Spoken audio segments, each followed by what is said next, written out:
Woo! All right, so the next person that I'm going to introduce is someone that I first saw on TV. And when I saw him, I felt this deep connection and inspiration of, wow, this is someone who's really doing something amazing. And not only did he run for president in 2020 and is a founder of the Forward Party, he's also a true leader in this space, someone who has inspired millions and inspires me personally. Folks, give a warm, hearty welcome to Andrew Yang.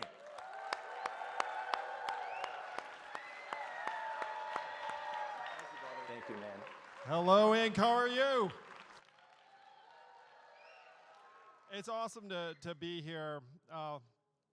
Got to say, Colorado is a special place for the independent movement. I have so many friends who've been in this movement well before I got here. I ran as a Democrat 4 years ago. And how many of you met me on the TV screen as he did and thought, like, who's the Asian guy standing next to Joe Biden? Google Asian guy next to Joe Biden, Andrew Yang. It's different. I ran because I believed that our economy was undergoing this fundamental transformation. Something called AI was going to arrive. And imagine being in the farms of Iowa making that case. That was me, 2018, 2019. The magical Asian man from the future who wanted to give everyone money. I did win the Iowa youth straw poll. So if they'd cut the voting age off at 18, I would be your president today. And that will be my first edict. Only 18-year-olds vote. So I can be, I was joking with someone on the way up. It's like, look, ran for president, made 7 debate stages, raised tens of millions of dollars. How many of you were a part of the Yang Gang and supported me 4 years ago? If not, fuck you all. It's like, 1,000 wasn't enough. So I run, come off the trail, deeply despondent about the direction of American politics. Think, wow, we're really just careening towards a cliff. And I thought, well, how do we fix this situation in real life? And I want to suggest a couple of things to you. That I'm the math guy. Look around this room, lovely, uplifting humans. Compare this to the Democratic National Convention or the Republican National Convention over this last number of weeks. You have these corporatized behemoths that have their control over just about every ballot and voting system throughout the country. They divvied the country up into red and blue slices. Then you have their multi-billion-dollar media appendages at this point. And then you have their army of social media kind of discipline keepers on both sides. And if you had to put dollar amounts on this, what would you think that each of these behemoths is, like, you know, if you had to monetize it? Yes, hundreds of billions, maybe tens, hundreds of billions of dollars. Look around this room. You know, so what does this room have going for it? It does not have hundreds of billions of dollars. What it happens to have is the truth, heart, the will of the American people, the arc of history, you know, the folks that want to bring our families and communities back together, and that's what animates us. Now, do we have a chance to actually upend one of the giant behemoths or both? None of us would be here if we thought the answer was categorically no. But you have to know we have our work cut out for us in like a massive, massive way. So check it out. I run for president, and one of my pet peeves is when someone runs for president, does not win, and we never fucking hear from them again. You know what I mean? It's like, if you were serious about running for president and you do not win, did you just be like, oh, not me, so I guess I'm out? Like, you know, like stopped loving the country when, like, you know, they didn't anoint me the leader or whatever. You know, like, so that always struck me as very, very odd. You know, it's like if you run, and in my case, that, you know, weak applause notwithstanding, a lot of people did get behind me. And so, thank you. And so, like, I felt this deep obligation. I was like, oh my gosh, people invested their hopes for the future, for their family, and me. So what am I going to do now? Just like fold up my tent? No. I'm going to actually try and solve the problem for those people in Iowa, New Hampshire. People voted for me or not, doesn't really matter. So how do you solve the problem in real life? In real life. And, like, I could try and uplift you, blah, blah, blah. Like, it doesn't fucking matter, honestly. Like $10 billion, like $100 billion, $100 billion. Like, how are we actually going to chisel away at this racketeering operation that we're up against? Oh, right? Now, a popular answer is run for president. I'm going to tell you a story of what would have happened if I had run for president. You know what happened? You'd all of a sudden see this little flood of media hit pieces being like, Andrew, like, ran over his dog, ate his dog, like, did something bad to a dog. It's like just whatever weird shit. Like, you would just see like this, like, potpourri of like, oh, like, I didn't know that he was like that. And then you'd have like lawsuits, ballot access, blah, blah, blah. Does this seem familiar? Right? So I am, by the way, I'm like a serial entrepreneur. I learned from experience. So it's like, okay. And I joked with my wife all the time. I say to my wife all the time, it's like, baby, you do realize I'm 60 seconds away from running for president at any moment in time. Like, I could just be like, social media video, hey, it's Andrew Yang, Yang Gang, we're back, let's fucking go, da-da-da, post. And then every major newspaper in the country would run, Andrew Yang is running for president, blah, blah, blah, within 60 minutes. So I joke with my wife all the time. It's like, oh, I got the phone. I can do it. But you can see how the movie's going to play out. And you got to learn. You got to get smart. I'm going to end this little session with how you can actually flip the table over and run for president and win. How about that? So I'm going to leave that you guys in suspense for that. Oh, no, I've thought it out. I figured it out. And I have the real plan. But in order, I did the math. But in order for us to do that, I'm going to suggest there are people here, you agree, you disagree, I like that person's vibe, doesn't fucking matter. Like, if we get together, we have a slim chance. If we do not get together, we all should have just fucking stayed home. It's true. It's like, hey, I like this about Yang, I don't like this about, doesn't fucking matter. Like, we're hacking two giant behemoths, and what we have to do is be smart. Be together, be earnest, come together and say, look, I'm going to come together and work with this crew until the job is done, and then we can go back and debate whatever the heck. You know what I mean? But right now, we're all getting played. We're all getting manipulated, and they are laughing at us. And I don't know about the rest of you, but, like, I don't like that. I don't enjoy it. You know what I mean? All right. Now I've gotten you guys, like, listening. So, I am now one of the country's foremost experts on how you actually successfully build a third-party movement. I stand before you, the co-chair of the third biggest political party in the country by resources right now. And though that is an applause line, that is not saying a whole fuck of a lot. Because there's a giant drop-off between number 2 and number 3. It's like, congrats, you passed the Greens. It's like, oh, well, All right. But one of the country's foremost experts on how this can be done. So, there are about 510,000 elected offices around the country. A lot of them are uncompetitive. A lot of them are uncontested. And a lot of them, you're not going to believe this, are technically nonpartisan. True story. Mayor Jenny Arndt of Fort Collins, Colorado, not that far from here. She raised her hand and says, you know what? I am now a forwardist. I'm the mayor of this great town, and I am now a forwardist. And then her constituents asked her, what the heck does that mean? And she said, what it means is I listened to you and I answered you and no one else. And then her constituents heard that and be like, that sounds pretty good.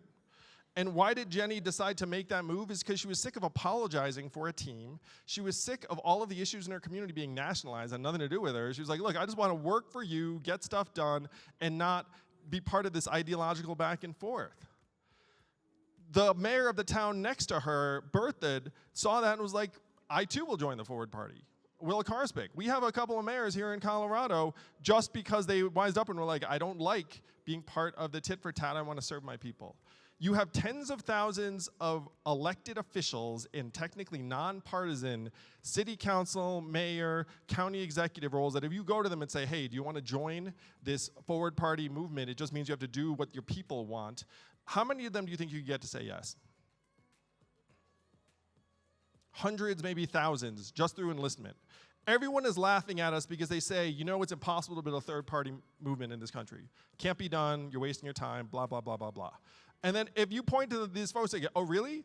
I've got 1,000 mayors, county executives, city council members, elected officials, and they can fill that arena along with, you know, obviously 51% of Americans who'd be there to support them. You know, that is achievable. Does that sound like something you all want to be a part of? That is real. I have the curse of doing shit for real. You know what I mean? Like, I could be somewhere vibing, but it's like that's not my jam. I'm a builder. I am a serial entrepreneur. I ran a private company, got it to #1 in the country, from a dude at a Starbucks to #1 in the country. Forward is here for the long haul. We're building the infrastructure. If someone's not talking about the infrastructure, they're wasting your time, and your time is too important to be wasted. So #1, we rack up hundreds, even thousands of locally elected officials just through enlistment. And by the way, the amazing thing is that no money has been changing hands. It's not like Forward Party's like, hey, join Forward and we'll like send you some money. Here's one of the things about the Democratic and Republican Party. A friend of mine became the Democratic nominee for Congress in Tennessee's 1st District. She then calls the Democratic Party and it's like, hey, I'm your nominee. Do you want to send me money? What do you think the Democratic Party said to her? Yep. No, you send us money. And she was like, what? She was like, yeah. The money comes up here. And she's like, I thought as your nominee you would send me money. He's like, no. You know, so if Forward right now is in a boat where like no money is changing hands, but imagine if you could go to these folks and say, look, it's not big money, but we can put 10,000, 15,000, 20,000 behind your next race. We have volunteers in your community. We have this. Like, you could get thousands of people taking that deal very, very quickly. Right? So that's one massive opportunity. The second massive opportunity is there are good people, altruists, patriots who are trying to fix our election, our voting system, the infrastructure that keeps us locked in place, that has us all pit against each other and being, frankly, manipulated and laughed at every 2 or 4 years. There are 6 states that have ballot initiatives that could open up the primary so you can vote for anyone you want. Some of them even open it up, it's like 4 or 5 candidates, the whole thing. Now, everyone in this room should know what those states are. Raise your hand if you know what those 6 states are. If you don't know, then you need to know, because that is the goal for this November. People are spending millions of dollars on the infrastructure to free us, and we have to help them. Am I right? Yeah. All right, so here are the 6 states. Colorado. How many of you are Coloradans? That's what I'm talking about. Nevada. It's fine. You're not from that state, at this point. I'm going to throw out Idaho. Anyone from Idaho? Montana. Arizona. South Dakota. So those are 6 states that could liberate their voters from party primaries in statewide races, and it's a huge opportunity. If you're in one of those states, you got to see, hey, this is a ballot initiative here in Colorado. I think it's question 3? 131, thank you. It's question 3 in Nevada. It's like, I just thought they might have just given it 3 in every state. That's pretty dumb of me. So figure out which of those states you want to invest in and invest in it. Like, if you're here today, you owe it to the movement to actually try and get some of these things over the finish line. By the way, if they don't pass, there's not an infinite level of resources. You know what I mean? Like, people say, hey, let's try and make this happen in Colorado. It fails. Are they going to do it again? Who knows? So we got to try and make it happen in November. All right? Local officials, ballot initiatives, and independent candidates like our guy Dan Osborne. How many of you guys want to help Dan Osborne win his Senate race? That guy's the real deal. U.S. Navy veteran, mechanic, independent, running against an incumbent, and the incumbent can be had. I'm the math guy. I've looked. They're tied right now. She is deeply unpopular. She's having trouble getting the resources. Dan Osborne can win. Dan Osborne can win. There's a reason why he is the most senior. Again, I want you to imagine, country wakes up, January 2025, all these things have happened, and then there's Dan Osborne on the TV being like, hey, Senator, independent Nebraska. And then people will be like, huh, what? Like, that can be done. These are achievable goals in real life right now in November. Now, how are we going to get someone to the promised land and become president? I will confess to you all, I ran for president. I'm the son of immigrants. I am not someone who has some deep-seated desire to hold a particular office. I don't. You know, like, I don't know if you get this sense. I'm not like gnashing my teeth being like, I'm not president. You know, like that's not what motivates me. Like, I'm someone who wants good things to happen for people. The reason I'm here today with you is I want good things to happen for people. I think that our political system will not make good things happen for people. So now we have to try and fix that, and then good things might be possible. You know, it's a fairly basic motivation. So how do you get someone to cross the threshold to become president of the United States against these two behemoths? Because, by the way, there are two massive vulnerabilities in the system. Number one, all these local races I just talked about. Dirty secret, the two major parties do not care about any of those local races. We get, by the way, already we have dozens of local elected officials who are already part of the Forward Party, and like no one's been like, oh no. You know, you get to hundreds, you get to thousands. You know why they will never care? It doesn't take money from them. You know what I mean? They'll be like, what, you have 1,000 elected officials? Like, who cares? You know, it's like, you know, we got our money. So that's one massive opportunity, but the other opportunity is the presidential, is a giant weakness in the system. Oh, it's chilling. How are we gonna do this? All right, so here's the plan. Here's the secret, if you will. A number of things. Number one, you go first, which is you don't mess around and wait for the two parties to field their candidates. You say, you know what, we're going to have our own primary. We're going to have our own primary, and different candidates throw their hats in the ring. Who are your favorite independent candidates? Go ahead, shout it out.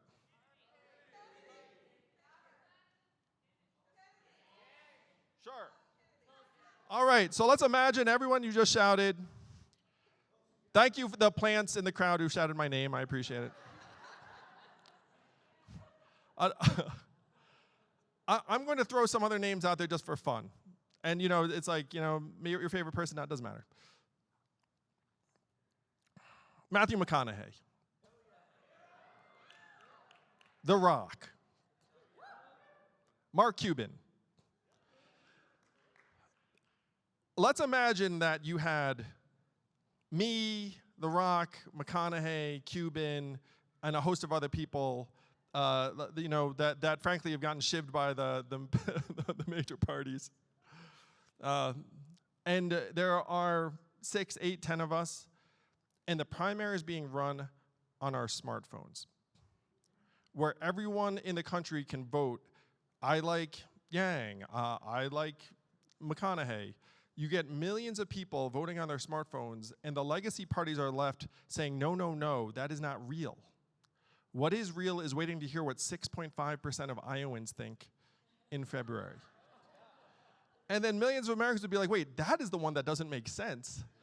I'm actually participating in this. You could have debates in different places. You could have forums. You could have candidates coming together. You could, like, by the way, now the media landscape is so fragmented that if you got some heavyweights in, they'd have no choice but to cover it.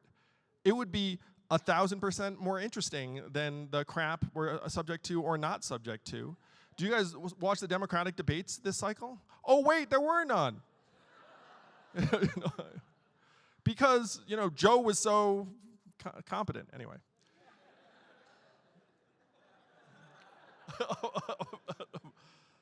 So you run the independent primary, televised, vote on your smartphone, you get millions, tens of millions. By the way, totally buttoned up. A political party can run a nomination process however it wants. And when you vote on your smartphone, a personalized QR code that can be sent to your mailing address, very hard to defraud. You scan it, goes beep, boop. Your vote has been confirmed. By the way, you also get everyone's mailing address and information. You get millions, tens of millions of Americans activated and galvanized because they're like, oh, I have a say in this one. And then whoever emerges from that process, people will be like, look, my person didn't win, but like I'm in, because those people actually care what I think. They care about what democracy is supposed to look like. And then let's say that Cuban wins that primary. The rest of us endorse him, and then he has this whole squadron of genuine capital I independents fanning out around the country, and people all over would be like, these guys are legit. That is the revolution, because the two legacy parties have this ridiculous, antiquated, unrepresentative, fake nomination process that they try and sell to us, be like, oh, you have say, you have say. We don't have a say.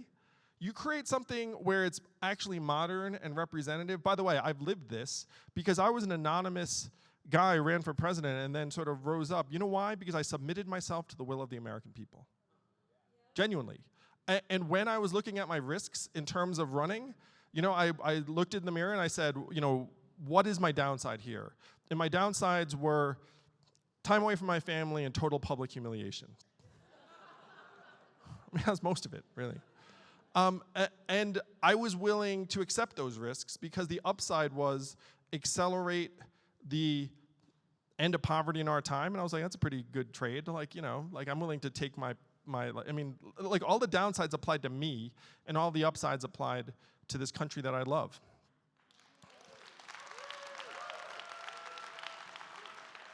So you need a group of patriots who will submit themselves to the will of the American people, but that's how you get escape velocity.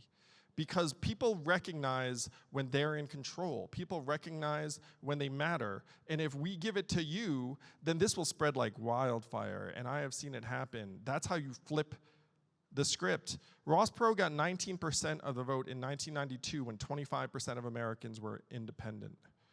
Now it's 51. By next cycle, it's probably going to be 55. You actually harness it and give Americans a choice and a chance, you can actually get to the 38% you need to win. What do you all think, Denver? Is this a plan? Yeah. The tech is totally mature. You only need two things. You need ballot access and a couple of heavyweights who want to play. So what I'm going to suggest to you all is that the mission-critical thing to do is get ballot access right now in preparation. Because if you run independent and be like, hey, I'm going to try and get ballot access, they will kill you. The Forward Party is grinding out ballot access right now because we know that infrastructure is the answer. These people are laughing at us. Who's going to be laughing when we flip the tables on them? We are. But it's only going to happen if we get smart and we get our shit together and we stop getting played and manipulated. What are the 6 states that have ballot initiatives in November?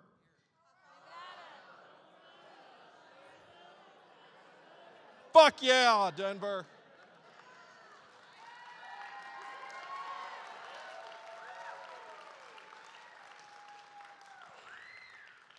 So this is the plan. Pave the way, get ballot access, help independent candidates, and make it so that you go from 7 states to 10 states to 12 states to 15 states. Just keep on marching. You fill that arena, and then they will have no choice but to recognize that not only is a third party possible in America, but it is here. It is here right now. We cannot get there without your help, though. How many of you want to help get ballot access in your state? Yes. So what I'd urge you to do is go to forwardparty.com because we're working on it probably in your state. We have statewide candidates running right now in Pennsylvania, which is going to be a big deal. They get 2% of the vote.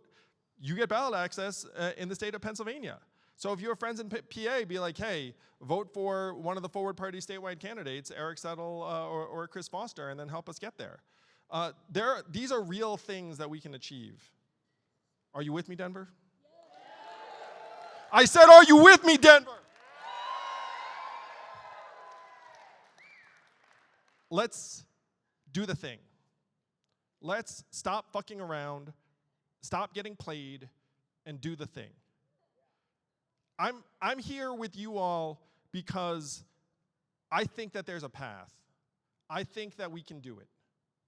There are days when I look at it and it's like, people are getting peeled off and distracted, da-da-da-da-da. It's but then there are days like today where I feel like we can do it if we all get smart, get focused, get pragmatic, focus on the infrastructure, hack our way to the top, and then, before they know it, maybe even as soon as 2028, millions, tens of millions of Americans will look up and be like, wow, I actually have a choice this time.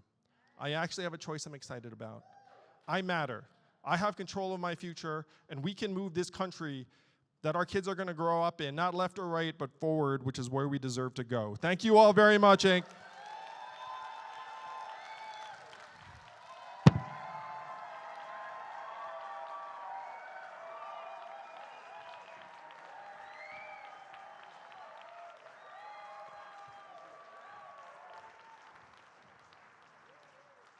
Amazing.